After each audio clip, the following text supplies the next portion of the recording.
یعنی اس قدر اللہ تعالیٰ نے اور نبی پاک صلی اللہ علیہ وسلم کے ذریعے سے حقوق دلوائے.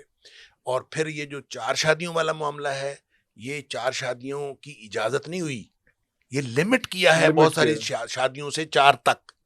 پہلے تو سینکڑوں شادیاں ہوتی تھیں تو اس کو لمٹ کر دیا کہ 4 سے زیادہ نہیں، بات ختم.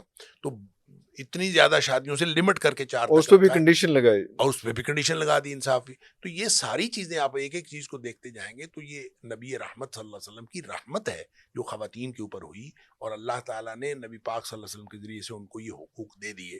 تو ان سارے حقوق کا اعادہ فرمایا ہے نبی پاک صلی اللہ علیہ وسلم خطبہ حجۃ الوداع میں.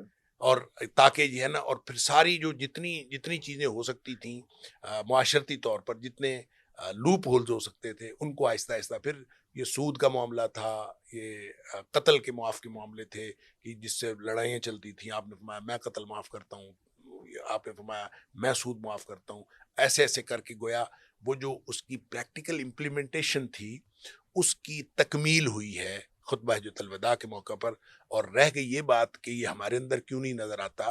ہمارے اندر اس لیے نظر نہیں آتا کہ ہماری، میں ونس اگین وہی کروں گا، دین جو ہے یہ پڑھنے کا نام نہیں ہے، دین عمل کرنے کا نام، عمل کا نام، دین سیکھنے کا نام ہے اور عمل کرنے کا. جب تک آپ عمل نہیں کریں گے، لیکن نماز آپ ساری پڑھ جائیں، کتاب سے پڑھیں یہ نماز ایسے ہوتی ہے ایسے ہوتی ہے ایسے ہوتی ہے، کبھی بھی آپ کو پڑھنی نہیں آئے گی جب تک آپ پڑھنی نہ سیکھیں، کیونکہ عملی پریکٹیکلی نہیں کریں گے. اسی طرح حج ہے، اسی طرح زکوٰۃ ہے، ساری چیزیں.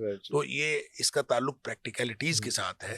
تو خطبہ حجۃ الوداع پڑھ لینا، یا نبی پاک صلی اللہ علیہ وسلم کی سنت میں عمرے پہ عمرہ کے کر لینا، یا آپ حج جو ہے ہر سال کرتے رہنا، یہ انسان کے اندر تبدیلی پیدا نہیں کرتا.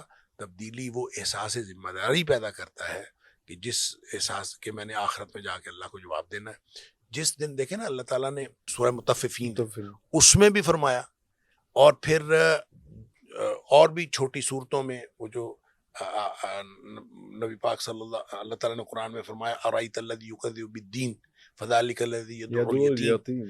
آخرت کا انکار کرتا ہے تو دھکے دیتا ہے یتیم کو، اور مال نہیں دیتا، کسی کو مانگی ہوئی چیز نہیں دیتا.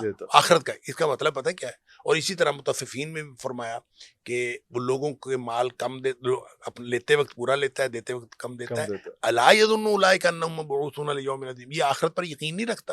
گویا یہ جو اخلاق ہے اس کا آخرت کے تصور کے ساتھ ڈائریکٹ تعلق ہے. اللہ، اگر جس کو آخرت پر یقین نہیں ہے نا تو وہ پھر اخلاق کے اندر کوئی نہیں اچھا بن سکتا.